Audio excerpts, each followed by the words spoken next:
రాజా Faith ministries సమర్పించు యేసు కృపాస్వరం TV కార్యక్రమానికి ప్రేమపూర్వక ఆహ్వానం తెలియజేస్తున్నాం. మన తండ్రి అయిన దేవుని నుండి, యేసుక్రీస్తు ప్రభు నుండి, పరిశుద్ధాత్మ దేవుని నుండి మీకు కృపా సమాధానము కలుగునుగాక. ఆమేన్.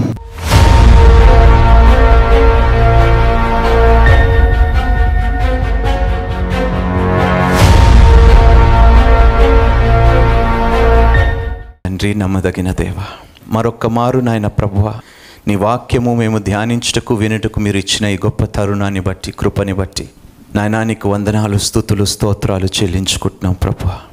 జీవాహారము నాయన ప్రభువా నీ వాక్యము నాయన ప్రభువా, వినబోచున్న వాక్యము, ప్రకటింపబోచున్న వాక్యము మేము శ్రద్ధగా విని మా హృదయ లోతుల్లో దాన్ని విత్తుకునే కృపని మాకు కలుగ చేయమని బ్రతిమాలుకుంటున్నాం. విన్న దానిని దుష్టుడు మా యొద్ద నుండి దొంగలింపకుండా దాన్ని భద్రపరుచుకునే శక్తి, బలమును, ఆత్మజ్ఞానమును, వివేచనను మాకు ఈరోజు దయచేయమని బ్రతిమాలుతూ మమ్మల్ని అందరినీ కృపలో భద్రపరిచి మేము మాట్లాడవలసిన మాటలు నీవే మాట్లాడండి నాయన ప్రభు. మా నోటిలో నుండి ఏ వ్యర్థమైన వట్టి మాటలు, అబద్ధపు మాటలు, అబద్ధపు బోధ కూడా మా నోటిలో నుండి వినపడకుండా నాయనా మమ్మల్ని నీ ఆత్మచేత నింపి నాయనా మా నోటిని నీ బూరగా వాడుకొని మా నోట నీ మాట ఉంచి మమ్మల్ని నడిపించి నీ సాధనముగా ఈరోజు నిలబెట్టుకొని వాడుకోమని ఈ ప్రార్థన మిక్కిలి వినయముతో నీ కుమారుడైన మా రక్షకుడైన యేసుక్రీస్తు పేరుట ప్రార్థించి వేడుకుంటున్నాను తండ్రి. ఆమెన్. ద్వితీయోపదేశ కాండము 7వ అధ్యాయము 7వ వచనము నుండి మనం ధ్యానించుకుందాం. ఏమి రాయబడిందో అక్కడ ఒకసారి చదువుకుందాం. 7 నుండి 9 చదవండి మామ. దానికి ముందు ఒక మాట మీతో చెప్పాలనుకుంటున్నాను. దీన్ని ఏమంటారండి తెలుగులో? మడిమ. నేను హిబ్రూ బైబిల్ ధ్యానిస్తున్నప్పుడు అందులోని ఒక చక్కటి మర్మము దేవుడు తెలియపరచ. అందులోని 172 వర్డ్స్ ఉన్నాయంటండి. 10 ఆజ్ఞలలోని ఎన్ని వర్డ్స్ ఉన్నాయండి? 172 వర్డ్స్. ఎందుకు ఈ మాట చెప్తున్నా అంటే, ఈ మడిమని హీబ్రూ భాషలోని ఎఖేవ్ అంటారు. ఏమంటారు? ఎఖేవ్. దీని సంఖ్య కూడా 172. అంటే దేవుడు ఏమంటున్నాడంటే, మీరు నా వాక్యములో నడిచినంత వరకు మీ కాలుని దుష్టుడు దేన్ని పట్టుకోవాలంటాడు? ఆది కాండములోని ఆమె సంతానమునకు నీ సంతానమునకు ఏం కలుగుతుందంట? వైరము కలుగుతుంది. అప్పుడు దుష్టుడు ఏం చేస్తాడంట? మడిమి పట్టుకోవటం వల్ల ఏం జరుగుతుంది? కాలు జారి పడిపోతాం. చూడండి ఎంత చక్కటి మాట అంటే, 10 ఆజ్ఞల్లో రాయబడిన మాటలు 172. మడిమ అనే మాట ఎకేవ్ అంటారు హిబ్రూ భాషలోని. దేవుడు ఏమంటున్నాడంటే, God wants us to walk in his ways. దేవుడు తన మార్గములో నడవాలని ఆశ కలిగి ఉన్నాడు మనల్ని. దుష్టుడు ఏమి చేయాలంటే, దేవుడు మార్గములో నడవకుండా మిమ్మల్ని త్రుట్టిల్లు చేయాలని మీ మడిమని పట్టుకోవటానికి ప్రయత్నిస్తున్నాడు. ఈ ఎకేవ్ అనే మాట ముందు ఒక్క అక్షరము కలిపితే, యోడ్ అనే అక్షరము కలిపితే అది యాకోబుగా మారిపోతుంది. అంటే యాకోబు, చూడండి ఎంత చక్కటి అర్థం. యాకోబు అంటే ఏమిటి? మడిమను పట్టే వాడు. యూసర్పర్ ఆఫ్ అథారిటీ, యూసర్పర్ ఆఫ్ పవర్. దేవుడు ఏం చెప్తున్నాడంటే, మీరు నా ఆజ్ఞలు గైకొని నా మాట అనుసారంగా మీరు నడిస్తే మిమ్మల్ని ఎవరు పడగొట్టలేరు. అప్పుడు దేవుని వాక్యములో నడిస్తే మనకి ఏమి శక్తి ఉంటుందంట? ఒక్కసారి చూద్దామండి. లూకాసు వార్తలోని 10వ అధ్యాయం 19వ వచనం. దేవుడు ఎందుకు తన వాక్యములో మనల్ని నడవమంటున్నాడంటే, దేవుడు కొంచెం శక్తిని ఇస్తానంటున్నాడు. సహజంగా మనం ఏదైనా తొక్కాలంటే ఏం చేస్తామండి? ఎందుకు పెట్టాడో తెలుసండి? ఈ మాటని ఒకసారి చదువుదామండి. లూకాసు వార్త 10వ అధ్యాయము 19వ వచనం. ఇదిగో పాములను తేళ్లను త్రొక్కుటకును శత్రు బలం అంతటి మీదను మీకు అధికారం అనుగ్రహించి ఉన్నాను. ఏది మీకు ఎంత మాత్రమును హాని చేయదు. దేవునికి స్తోత్రం అంట. హల్లెలూయా. ఈ పాదం అంట, కీర్తనకారుడు ఏమంటాడు? నీ వాక్యము నా పాదముకు దీపము, నా త్రోవుకు వెలుగై ఉన్నప్పుడు ఏదొచ్చినా కూడా మనం చూడగలుగుతాము. అది మనకి హానికరమైతే మనం ఏం చేస్తాము? సో దేవుడు ఏమంటున్నాడంటే, మీరు నా మాటలు అనుసరించి నా వాక్యాన్ని గైకొని మీరు నడిస్తే దేనినైనా మీరు అనగద్రొక్కగలుగుతారు. మీకు వ్యతిరేకముగా ఏ శక్తి వచ్చినా, ఎటువంటి అంటే సింహములను, నాగుపాములను, కొదమ సింహములు ఏం చేస్తారంట? మనం సహజంగా ఎలా నడవాలంటే, మనకి ఇబ్బంది ఉన్నప్పుడు దేవుడు ఏమంటున్నాడంటే ఎలా నడవకండి అంటున్నాడు, భయపడి నడవకండి. దేవుడు ఏమంటున్నాడు, నా వాక్యము నీకు తోడుగా ఉంది, అనగద్రొక్కుతూ నడవండి, అంత శక్తిని నేను మీకు ఇచ్చి ఉన్నాను అంటున్నాడు దేవుడు. భయపడుకుడి, చింతించుకుడి, దిగులు పడకుడి. మీకు సమస్యలు భారముగా అనిపించినప్పుడు మీరు ఏం చేయాలంటే, ద్వితీయోపదేశకాండము 7వ అధ్యాయం 12వ వచనములోనే, అది ఇంగ్లీష్లోని ఇఫ్ అని ఉందండి. కింగ్ జేమ్స్ వర్షన్లోని అది ఇఫ్ అని ట్రాన్స్లేట్ చేసి ఉంది. ఈఎస్వి వర్షన్లోని బికాజ్ అని ఉంటుంది.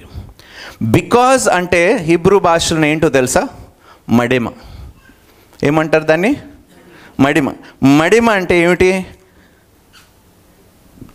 మీ కాలు. దేవుడు ఏమంటున్నాడంటే, నా వాక్యములో నడిచిన ప్రతి ఒక్కడికి నేను ఎంత శక్తిని, ఎంత బలము నేను ఇస్తానంటే వాడు దేనినైనా అనగత్రొక్కగలుగుతాడు. దేవునికి స్తోత్రము. అమ్మా, మనం సామాన్యులము కామమ్మా. పదే పదే అదే చెప్తూ ఉంటాను. 91వ కీర్తన ఏం చెప్తుంది? చదవండి ఒకసారి. నీవు సింహములను, నాగుపాములను త్రొక్కెదవు, కొదమ సింహములను భుజంగము. ఊహించుకోండి ఒకసారి. సింహముల్ని ఏం చేస్తావంట? సింహము దేనికి సాదృశ్యము? బలము, మిమ్మల్ని మృంగివేసే శక్తులను మీరు ఏం చేస్తారంట? దేవుని వాక్యము చేత ఏం చేస్తారంట? వాటిని అనగద్రొక్కగలుగుతారంట. అది నేను చెప్పటం లేదు, దేవుని వాక్యం చెప్పు. 172 అనే సంఖ్య చాలా గొప్ప సంఖ్య అండి. 10 ఆజ్ఞలలో ఉన్న వర్డ్స్ 172. మడిమకి ఏమిటి అర్థము అంటే, దేవుడు ఏమంటున్నాడంటే, నీ పాదమునకు నా వాక్యము దీపమై ఉన్నది, నువ్వు వెలుగులో నడిచినంత వరకు దేనినైనా నువ్వు అనగా ద్రొక్కెదవు. దేవునికి స్తోత్రము. చదువుకుందామమ్మా. కాబట్టి నీ దేవుడైన యెహోవా తానే దేవుడనియు, తన్ను ప్రేమించి తన ఆజ్ఞలను అనుసరించి నడుచుకుని వారికి తన నిబంధనను స్థిరపరచువాడును, 1000 తరముల వరకు కృపచూపువాడును. ఆదాము నుండి క్రీస్తు వరకు ఎన్ని తరాలండి? ఇక్కడ ఎన్ని తరాలకి దేవుడు కనికరము, కృప చూపిస్తానంటున్నాడండి? ఆదాము నుండి మొదలుకొని మనము క్రీస్తు వరకు చూస్తే దాదాపు 61 లేకపోతే 63 తరాలు అయ్యాయి. అంటే 4000 సంవత్సరాలు క్రీస్తు వచ్చినప్పుడు ఇప్పుడు వరకు ఎన్ని సంవత్సరాలు? 2000 సంవత్సరాలు.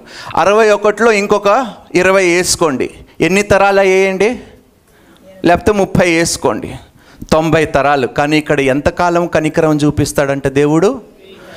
లెక్కలేనంత అండి. దేవునికి స్తోత్రము. ఎందుకు ఈ ప్రస్తావన చెప్తున్నానంటే, అమ్మా, మనిషి బ్రతికున్నంత వరకు మీరు కనికరించండి, మీరు కృప చూపించండి. ఎందుకంటే దేవుని కృప, దేవుని కనికరము నిత్యమై ఉన్నాయంటండి. ఎల్లప్పుడూ దేవుడు కనికరిస్తాడు. మనం బ్రతికున్నంత వరకు ఎంత పాపిష్టి వాని మీదైనా కూడా దేవుని కనికరము ఉంటుంది. కాబట్టి అందుకని ఈ మాట మరొక్కసారి మీకు జ్ఞాపకం చేస్తున్నాను. మీలో అనేక మంది మీ బంధువులతో కానీ, మీ కుటుంబీకులతో కానీ, లేకపోతే మీ ఇంటివారితో కానీ, మీ స్నేహితులతో కానీ సమాధానము లేకుండా, కనికరించకుండా, కృప చూపించకుండా ఒకవేళ మీరు బ్రతుకుతున్నారంటే దేవుడు అంటున్నాడు, ఎవరైతే నన్ను ప్రేమిస్తారో. దేవుణ్ణి ప్రేమించడం అంటే ఏమిటండి? దేవుడు లాగా పోలి నడుచుకొనుట, ఆయన స్వరూపాన్ని పాడు చేయకుండా ఎవరైతే నడుస్తారో వారికి 1000 తరములంట దేవుడు కనికరముని, కృప చూపిస్తాడు. నిజముగా మీరు దేవుణ్ణి ప్రేమిస్తున్నారంటే మీలో అసూయ కానీ, ద్వేషము కానీ, కోపము కానీ ఇవి లేకుండా మీరు ఏం చూపిస్తారో తెలుసా? కనికరముని చూపిస్తారు. ఎంతవరకు అంటే మీ కుటుంబీకులు బ్రతుకున్నంత వరకు, వారు మారు మనసు పొందుకునే వరకు, వారు మీకు కీడు చేసిన ప్రతిఫలముగా మీరు వారిని కనికరించి, కృప చూపించి దేవుని తట్టు త్రిప్పటానికే ప్రయత్నిస్తారు. కానీ మీరు వారిని ఏమాత్రమో, దేవుడు ఎవరైనా ఆయన దగ్గరకు వచ్చిన వారిని త్రోసిపుచ్చుతాడా? మన దగ్గరకు వచ్చిన మన కుటుంబాన్ని త్రోసి వేసామా లేదా? దేవుడు ఎవ్వరిని త్రోసివేయడన్నప్పుడు నీవు ఎవ్వరు దేవుడు స్థలాన్ని తీసుకోవటానికి? అంటే దేవుడి కన్నా గొప్పవాడివా నువ్వు త్రోసివేయటానికి దేవుడి కన్నా గొప్పవాడివా? దేవుడి కన్నా ఎక్కువ కనికరము కృప కలిగిన వాడివా, కలిగిన దానివా నువ్వు? అమ్మ, ఎలాంటి వాడినైనా నువ్వు కనికరిస్తే అంతకన్నా గొప్ప కృప మనం పొందుకుంటాము దేవుని నుండి. అంతకన్నా గొప్ప ఆశీర్వాదం మనము దేవుని యొద్ద నుండి మనం పొందుకుంటాము. చదువుకుందామమ్మా. 11వ వచనానికి రండి. కాబట్టి నేడు నేను నీకు ఆజ్ఞాపించు ధర్మము అనగా విధులను కట్టడలను మీరు అనుసరించి నడుచుకొనవలెను. మీరు ఈ విధులను విని వాటిని అనుసరించి నడుచుకొని నేడల నీ దేవుడైన యెహోవా తాను నీ పితరులతో ప్రమాణము చేసిన నిబంధనను నెరవేర్చి నీకు కృప చూపును. ఆయన నిన్ను ప్రేమించి ఆశీర్వదించి అభివృద్ధి చేసి నీకిచ్చేదనని నీ పితరులతో ప్రమాణము చేసిన దేశములో. దేవుడు ఆశ ఏముందో తెలుసండి? ఇక్కడ దేవుడు ఒకటే ఆశ కలిగి ఉన్నాడు. God's desire is to bless. దేవుడు ఆశ ఏమి కలిగి ఉన్నాడంటే తన బిడ్డల పట్ల వారిని దీవించాలని. మనుషులైన మనమే దీవించాలని ఆశపడుతుంటే మనల్ని సృష్టించిన పరలోకపు తండ్రి ఎంతగా మనల్ని దీవించాలి, మనం ఎంతగా దీవించబడాలని కోరుకుంటున్నాడు. చూడండి ఏమంటున్నాడు? నేను మిమ్మల్ని ప్రేమించి ఆశీర్వదించి అభివృద్ధి చేసి ప్రేమ, ఆశీర్వాదము, అభివృద్ధి అంటే వర్ధిల్లుతామంట. దేవుడు ఎప్పుడైతే మనల్ని ప్రేమిస్తాడో దేవుడు మనల్ని ఆశీర్వదిస్తాడు. ఆశీర్వాదము పొందుకుంటే మనం వర్ధిల్లుతాము. ఒకవేళ మనము మన జీవితంలో వర్ధిల్లలేకపోతున్నామంటే మీరు మిమ్మల్ని, మీ ఆత్మను, మీ యొక్క ప్రవర్తనను పరిశీలించుకోవలసిన అవసరత ఉన్నదండి. ప్రభువా, నీ ప్రేమ పొందుకున్నవాడు ఆశీర్వదింపబడతాడు అన్నావు, వాడు వర్ధిల్లుతాడన్నావు. కానీ నేను ఏ ఆశీర్వాదము పొందుకోలేకపోతున్నాను, నేను వర్ధిల్లలేకపోతున్నానంటే తప్పు నాలోనే ఉంది, నా ప్రవర్తనలోనే ఏదో లోటు ఉంది. కాబట్టి నేను చేరుకోవలసిన స్థలానికి నేను చేరుకోలేకపోతున్నాను. ప్రభువా, అది ఏమిటో నాకు కనపరచు. మనమందరినీ దేవుడు ఏం చేయాలనుకుంటున్నాడు? తోకగాన పెట్టాలనుకుంటున్నాడు, తలగా పెట్టాలనుకుంటున్నాడు. మనం ఎలా బ్రతుకుతున్నాము? అబ్రహాము ఎలా బ్రతికాడు, యాకోబు ఎలా బ్రతికాడు, యోసేఫు ఎలా బ్రతికాడు, యేసుక్రీస్తు ప్రభు ఎలా బ్రతికాడు, శిష్యులు ఎలా బ్రతికాడు. అమ్మ, ధనం ఉంటే తల అని అనుకోకండి దయచేసి, అది చాలా పొరపాటు. Riches will never make you the head, it will always bring you down. చదవండి అమ్మా అది. ఆయన నిన్ను ప్రేమించి ఆశీర్వదించి అభివృద్ధి చేసి నీకిచ్చేదనని నీ పితరులతో ప్రమాణము చేసిన దేశములో నీ గర్భఫలమును నీ భూఫలమైన నీ సస్యమును. ఏమిటి అంట? గర్భఫలమును. చాలా మంది గర్భఫలము కొరకు ప్రార్థిస్తున్నారు, చాలా మంది బిడ్డలు కనలేకపోతున్నారు. కానీ ఎందుకు ప్రభువా అని మనం అడిగినప్పుడు ఒకసారి మనల్ని మనమే పరిశీలించుకోవాలండి. దేవుడికి నీ ప్రవర్తనే నచ్చకపోతే నీవు ఏ బిడ్డని ఈ లోకములోకి తీసుకురావాలో ఆ బిడ్డ నీ ప్రవర్తన చూచి చెడిపోవటము నాకు ఇష్టమో లేదు. నీ వలన ఇంకొక ఆత్మ నశించిపోవటము నాకు ఇష్టము లేదు. కాబట్టి ఆ కార్యముని నేను ఆపుచున్నాను. నీవు మారే వరకు, నీవు నాకు లోబడే వరకు, నీవు నాకు సంపూర్ణంగా విధేయురాలుగా ఉన్నప్పుడు నీ గర్భఫలముని నేను, నా ప్రేమని పొందుకోవటానికి నువ్వు అర్హుడు అయితే సమస్తము పొందుకోవటానికి నువ్వు అర్హుడివి. చాలా సింపుల్ అండి. Are we worthy of receiving God's love? We are not worthy, but by his grace we have received that love. ఈరోజు మనము అయోగ్యులైన ఉన్న మనల్ని యోగ్యులుగా ఎంచి తన కృప ద్వారా ఆయన ప్రేమ పొందుకునేలాగా చేసిన తర్వాత కూడా ఆయన ప్రేమని తృణీకరిస్తున్నామంటే అంతకన్నా దౌర్భాగ్యం ఈ లోకములో ఏది ఉండదండి. అంత గొప్ప ప్రేమ, the agape love, the greatest love that any man can receive. ఈ ప్రపంచములో పొందుకున్నది అంత గొప్ప దానికన్నా ఏమీ లేదండి దేవుని ప్రేమ పొందుకున్నది. అలాంటి ప్రేమని కూడా నువ్వు అర్థం చేసుకోకపోతే, అలాంటి ప్రేమ కూడా నువ్వు నోచుకోకపోతే, అలాంటి ప్రేమని నువ్వు తృణీకరిస్తున్నావంటే నువ్వు దేనికి అర్హులివి? దేనికి అర్హుడివి, దేనికి అర్హురాలివి, నువ్వు ఏమి పొందుకోవాలి. నిన్న ఒక బైబిల్ స్టడీకి వెళ్ళినప్పుడు ఒకటే మాట చెప్తున్నాను. అంశములో నేను మాట్లాడింది ఏంటంటే, 3 వేషధారులు ఉన్నారంటండి. సమాజ మందిరములో వేషధారులు ఉన్నారంట, నీతి కార్యాలు చేసే వేషధారులు ఉన్నారంట, ఉపవాసము చేసే వేషధారులు ఉన్నారంట. అది నేను చెప్పటం లేదు. ఎక్కడున్నారంటే వేషధారులు మందిరాల్లోనే ఉన్నారంట. అది మనము కాదు అని దేవునికి నిరూపించాలమ్మా. మనము, మీ భర్త మిమ్మల్ని ప్రేమించకపోతే మీరు ఏం చేస్తారండి? అప్పుడు మీరు ఏమనుకుంటారంటే, ఈ వ్యక్తి నా ప్రేమకి అర్హుడు కాడు. ఇంతగా ఈ వ్యక్తిని నేను నమ్మి, ఇంతగా నన్ను నేను సమర్పించుకొని, ఇంతగా నేను సేవ చేసి, ఇంతగా ప్రేమిస్తున్నా కూడా ఈ వ్యక్తి నన్ను తిరిగి ప్రేమించట్లేదంటే ఈ వ్యక్తి నా ప్రేమకి, చెప్పండి, same thing applies there also. నీవు నిజంగా దేవుని ప్రేమకి అర్హుడువా కావా? అర్హుడువైతే ఆయన ప్రేమని నువ్వు అర్థం చేసుకొని, ఆయన ప్రేమని పొందుకొని, ఆయన ప్రేమని ఇతరులకు కూడా నీవు చూపిస్తావు. చదువుకుందామా.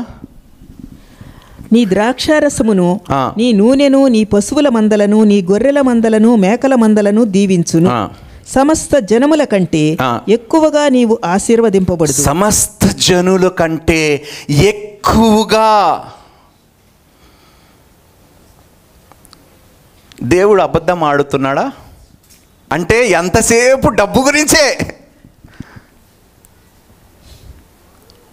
సమస్త జనుల కన్నా ఎక్కువగా దీవించబడటం ఏమిటంటే క్రీస్తుని పొందుకోవటమే. సమస్త జనుల కన్నా ఎక్కువగా దీవించబడ్డవారు ఎవరు ఈ సమాజములో? క్రైస్తవులైన మనమే, విశ్వాసులు. దేవునికి స్తోత్రం. చదవండి మమ్మ. నీలో మగవానికే కానీ ఆడుదానికే కానీ గొడ్డుతనముండదు. ఏముండదంట? దేవుడి ప్రేమిస్తే అంట ఎవరు గొడ్రాలుగా ఉండరంటండి. దేవుని ప్రేమని పొందుకున్నవాడు, దేవుని ప్రేమని అర్థం చేసుకున్నవాడు, దేవుని మాటకి గైకొని జీవించే ఆమె జీవితములో గొడ్రాలుగా ఆమె ఎన్నడూ, నేను చెప్పటం లేదండి, దేవుడు చెప్తున్నాడు. దేవుడు అబద్ధం ఆడటకు మనుష్యుడు కాడు. ఎన్నడూ ఎవరు మీలో నా జనులో గొడ్రాలుగా ఎవరు ఉండరు అని దేవుడే తన వాక్యములో సెలవిస్తున్నాడు. ఎప్పుడైతే దేవుని ప్రేమ మనం పొందుకుంటామో, దేవుని ప్రేమ పొందుకొని ఆ ప్రేమని మనము తృణీకరింపకుండా ఎప్పుడైతే మనము జీవిస్తామో, ఆ ప్రేమ ఇతరులు కూడా మనం పంచులాగా ఎప్పుడైతే ఉంటామో సమస్తము పొందుకుంటామమ్మ దేవుని కృపని బట్టి. చదువుకుందాం. నీ పశువులలోనైనా ఉండదు. యెహోవా నీ యొద్ద నుండి సర్వ రోగములను తొలగించి. దేవునికి స్తోత్రము. దేవుడు ఒక వ్యక్తిని ప్రేమిస్తే సర్వ రోగములను తొలగించి, రోగములు రావనటం లేదు, వస్తే కానీ దేవుడు ఏం చేస్తాడంట? దేవుడు తొలగిస్తాడంట, స్వస్థపరుస్తాడంట, ఆయుష్ని పొడిగిస్తాడంట. దేవుడు ఎప్పుడు పొడిగిస్తాడండి? మనం ఎప్పుడైతే ఆయన వాక్యానుసారముగా జీవిస్తామో. బిల్లీ గ్రహం ఎన్ని సంవత్సరాలు బ్రతికారండి? Almost 100 years. ఇప్పుడు 8వ అధ్యాయంకి వద్దాం. మొదటి వచనం నుండి చదువుకుందాం. మీరు బ్రతికి అభివృద్ధి నుండి యెహోవా మీ పితరులతో ప్రమాణము చేసిన దేశమునకు పోయి దాని స్వాధీనపరుచుకున్నట్లు నేడు నేను నీకు ఆజ్ఞాపించిన ఆజ్ఞలన్నిటినీ అనుసరించి నడుచుకొనవలెను. మరియు నీవు ఆయన ఆజ్ఞలను గైకొందువో లేదో నిన్ను శోధించి నీ హృదయములోనున్నది తెలుసుకొనుటకు నిన్ను అణుచు నిమిత్తమును అరణ్యములో ఈ 40 అండర్లైన్ చేసుకోండి. నిన్ను పరీక్షించటానికి, నిన్ను శోధించటానికి, నీ హృదయములో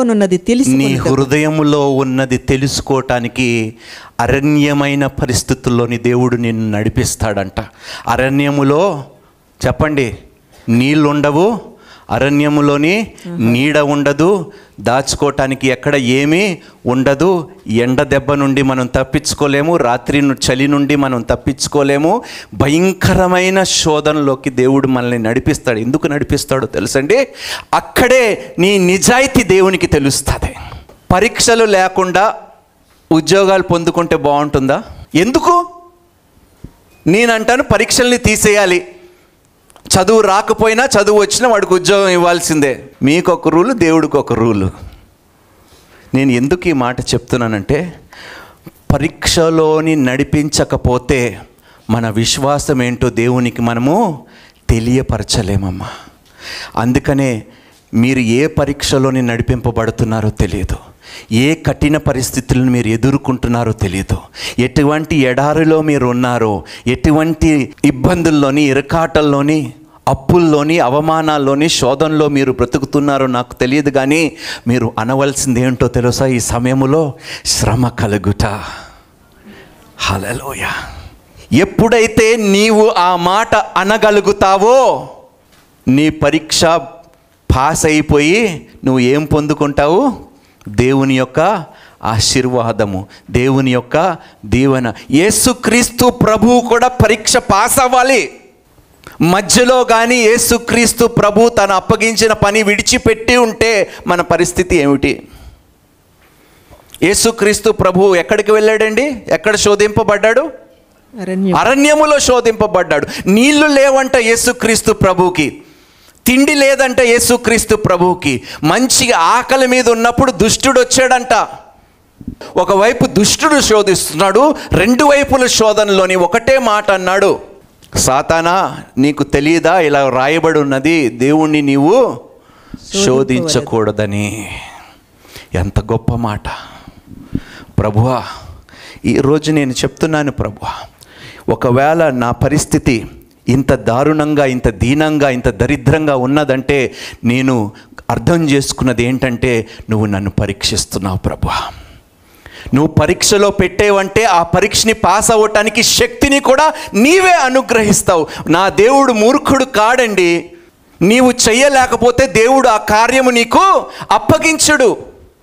నువ్వు చెయ్యగలిగితేనే దేవుడు నిన్ను పరీక్షలోకి పెడతాడు. నువ్వు ఎప్పుడైతే సిద్ధముగా ఉన్నావో పరీక్షలోకి వెళ్ళటానికి, అప్పుడే నిన్ను దేవుడు పరీక్షిస్తాడు. మనుషులలా కాదు, నువ్వు సిద్ధంగా ఉన్నావో లేవో వాళ్ళకి అనవసరం. నేను డేట్ ఫిక్స్ చేశాను, నువ్వు పరీక్ష పాస్ అవ్వాల్సిందే. కానీ దేవుడు ప్రేమ ఎంత గొప్పదంటే అండి, he knows when you are ready. He knows మీకు ఎప్పుడు రెడీగా ఉన్నారో. అమ్మ, మీరు నిజంగా నమ్మవలసింది ఈరోజు ఏమిటంటే, ఈరోజు నేను శ్రమని ఎదుర్కోగలుగుతాను కాబట్టి దేవుడు నన్ను ఈ శ్రమలో నడిపించాడు. ఈ శ్రమని నేను జయించగలుగుతాననే దేవునికి నా మీద విశ్వాసం ఉంది కాబట్టి, నా దేవుని విశ్వాసం నేను ఒమ్ము చేయకుండా ఈ శ్రమలో నేను నిలకడగా, నిబ్బరముగా నేను నిలబడి జయాన్ని నేను పొందుకుంటాను. ఎందుకు పొందుకుంటానో తెలుసా? యుద్ధము, పరీక్ష నీదైనా కూడా పరీక్షలో పోరాటము చేసేది నీ తరఫున ఎవరు? నీ దేవుడే అమ్మా. అందుకని నమ్మండి, కృంగిపోకండి. నేను చచ్చిపోతాను, నా జీవితము వ్యర్థము, నాకు ఏది రావటము లేదు, నేను దేన్ని పొందుకోలేకపోతున్నాను, తండ్రి నన్ను క్షమించు ప్రభువా, ఈ విధంగా నేను ఆలోచించినందుకు, ఇంత భయపడిపోయినందుకు నన్ను క్షమించు ప్రభువా. నాయనా, every test will become a test money. ప్రతి పరీక్షను దేవుడు ఒక సాక్ష్యముగా మార్చబోతున్నాడు. దేవునికి స్తోత్రము. కాస్త నిరీక్షణ కలిగి ఉండండి అంటున్నాడు దేవుడు. అమ్మ, తండ్రికి ఆ మాత్రం హక్కు లేదమ్మా నిన్ను పరీక్షించటానికి. వీడు నిజంగా నన్ను ప్రేమిస్తున్నాడని తెలుసుకోవాలంటే ఏం చేస్తారు? పరీక్షిస్తాడు. పరీక్షలో మీరు కృంగిపోకుండా మంచి మార్క్స్ మీరు పొందుకోవాలని నేను ఆశపడుతున్నాను. చాలామంది నేను చూస్తున్నానమ్మా, ఎప్పుడు దేవుణ్ణి తిరిగి అంటారు, ఏంటి ప్రభువా, ఎందుకు ఇలా చేస్తున్నావు నా జీవితంతో? ఎందుకు నాకు సక్సెస్ ఇవ్వటం లేదు? ఎందుకు నాకు జయాన్ని ఇవ్వటం లేదు? అవతలోడు చూడండి, నన్ను దాటి వెళ్ళిపోతున్నారు, వారు చక్కగా సెటిల్ అయిపోయారు. దేవుడు అంటున్నారు, వారికన్నా గొప్పదానిగా, గొప్పవాడిగా, అనేక జనముల కన్నా గొప్పగా నేను హెచ్చిస్తానని మాట మర్చిపోయావా? మర్చిపోయావా? నేను అబద్ధమాడుటకు మానవుడు కాను, పశ్చాత్తాపపడుటకు నరపుత్రుని కానే కాను, నేను చెప్పి చెయ్యకుండునా, నేను మాట ఇచ్చి స్థాపింపకుండునా, అనేక జనముల కన్నా నిన్ను గొప్పదానిగా గొప్పవాడిగా చేస్తానన్నప్పుడు నిన్ను పరీక్షిస్తున్నాను. ఈ పరీక్షలో నువ్వు పాస్ అవుతే ఎందులోనైనా యథార్థముగా నువ్వు ఉంటావు అనే విషయములోనే నిన్ను పరీక్షిస్తున్నాను. ఒక వ్యక్తిని నేను పరీక్షించాలంటే నా ఇంట్లో పెట్టుకుంటాను, బంగారము డబ్బుని బయట కావాలనే పెడతాను, ఏమి చేస్తాడో అని. ఒకవేళ తీసుకోలేదనుకోండి, అయ్యా ఇలా బయట పెట్టకండి, నేను చూశాను కాబట్టి సరిపోయింది, మరి ఎవరైనా ఉంటే బహుశా తీసుకెళ్ళిపోయేవారు, తీసుకొని జాగ్రత్త కబోర్డ్లో పెట్టినప్పుడు మీరు ఆ వ్యక్తికి ఏం చేస్తారు? ఆ బయట ఉన్న డబ్బులో కాస్త డబ్బు తీసుకొని, నీ నిజాయితీని నేను అభినందిస్తున్నాను, ఇదిగో నీ నిజాయితీకి ప్రతిఫలము, దేవునికి స్తోత్రము. పరీక్ష పాస్ అయిపోయాడు, పాస్ అయినందుకు నేనేం చేశాను? ప్రతిఫలమును ఇచ్చాను. అందరికీ దేవుడు ప్రతిఫలముని ఇవ్వాలని కోరుకుంటున్నాడు, కానీ పరీక్ష పాస్ అవ్వాలని ముందు దేవుడు అడుగుతున్నాడు. నీవు సిద్ధముగా ఉన్నప్పుడే అమ్మా దుష్టుడు నిన్ను మోసం చేస్తాడు. నీ వల్ల వినిపిస్తుందా? నీ వల్ల కాదు, ట్రై చేయటం కూడా వేస్ట్, వద్దు, చచ్చిపో, ఎందుకు పనికిరావు నువ్వు, నీ లైఫ్ వేస్ట్, నువ్వు ఎందులో సక్సెస్ కావు. అప్పుడు నువ్వు చెప్పవలసింది ఏమిటంటే, నన్ను బలపరచువాని యందు, నా బలహీనతలో నా బలము దేవుడై ఉన్నాడు, దేవునికి స్తోత్రము. నేను కృంగిపోను, నేను లొంగిపోను, నేను ఏమాత్రము ఈ అబద్ధపు మాటలకి నేను నిజంగా దేవుని మాటలకి కాదని దుష్టుని మాటలకి ఒప్పుకున్నానంటే దేవుడిని అబద్ధికారుడిగా చేసేసాను. నా దేవుడు ఏమంటున్నాడంటే, గొడ్రాలుగా ఎవరుండరు, అనేక జనుల కన్నా గొప్పగా మిమ్మల్ని హెచ్చిస్తానంటున్నాడు, గొప్ప స్వాస్థ్యముని దేవుడు ఇస్తానంటున్నాడు, ఏ లోటు లేకుండా అంట ఆశీర్వదిస్తాడంట, వర్ధిల్ల చేస్తాడంట. దేవుడు అబద్ధం ఆడుతున్నాడా, లేకపోతే మన విశ్వాసం సరిపోవటం లేదా ఆయన మాటల్ని నమ్మటానికి? మీరే నిర్ణయించుకోండి. ఈరోజు నమ్మటము నీ వశమైతే సమస్తము, నమ్మటము నీ వశమైతే, దేవుడు అంటున్నాడు, ఇలాంటి కఠిన పరిస్థితుల్లో ఎవరైనా ఉన్నారా, మీతోనే మాట్లాడుతున్నాను అంటున్నాడు దేవుడు. డబ్బు లేకుండా అప్పులతో బ్రతుకుతూ, అవమానంలో బ్రతుకుతూ, సిగ్గుతో బ్రతుకుతూ, సమాజంలో తలెత్తుకోకుండా మీరు బ్రతుకుతున్నారా? ఇదిగో నిరీక్షణ కలిగి ఉండండి, మీ ప్రతిఫలము త్వరలోనే మీరు పొందుకోబోతున్నారు, దేవునికి స్తోత్రము. జడియకుడి, భయపడుకుడి, నిబ్బరముగా ఉండండి. మీరు నాటని పొలములు, త్రవ్వని బావులు, కట్టని పురములు నేను నీకు ఇస్తాను. కానీ ఈ పరీక్షలోని మీరు నిలకడగా ఉండండి. చెప్పండి, శ్రమ కలుగుట మహా ఆనందముగా నేను ఎంచుకుంటున్నానని చెప్పండి. అప్పుడే మీ విశ్వాసాన్ని మనం కనపరచగలుగుతాం దేవునికి. Raja Faith Ministries the New Covenant Church వారి ఆదివారపు ఆరాధన సమయములు: ఇంగ్లీషు ఆరాధన ఉదయం 9 గంటలకు, తెలుగు ఆరాధన ఉదయం 11:30 సాయంత్రం మా తెలుగు ఆరాధన అక్టోబర్ నెల నుండి రాత్రి 6 గంటల నుండి 8 గంటల వరకు జరుగును. దైవజనులు రాజా హెబెల్ గారు పరిశుద్ధాత్మ ప్రత్యక్షతతో కూడిన ప్రసంగాలు బోధిస్తున్నారు. అనేకులు వీరు ప్రసంగిస్తున్న ఈ ఆత్మీయ వర్తమానాలు విని దేవుని శక్తిని, ఆత్మీయ బలాన్ని పొందుకుంటున్నారు. ఆరాధనలు జరుగు స్థలం Kashish Convention Hall, 3rd floor, Musheerabad metro station పక్కన, హైదరాబాద్. మరిన్ని వివరములకు సంప్రదించవలసిన మా ఫోన్ నంబర్లు 9000320028, 9346077114.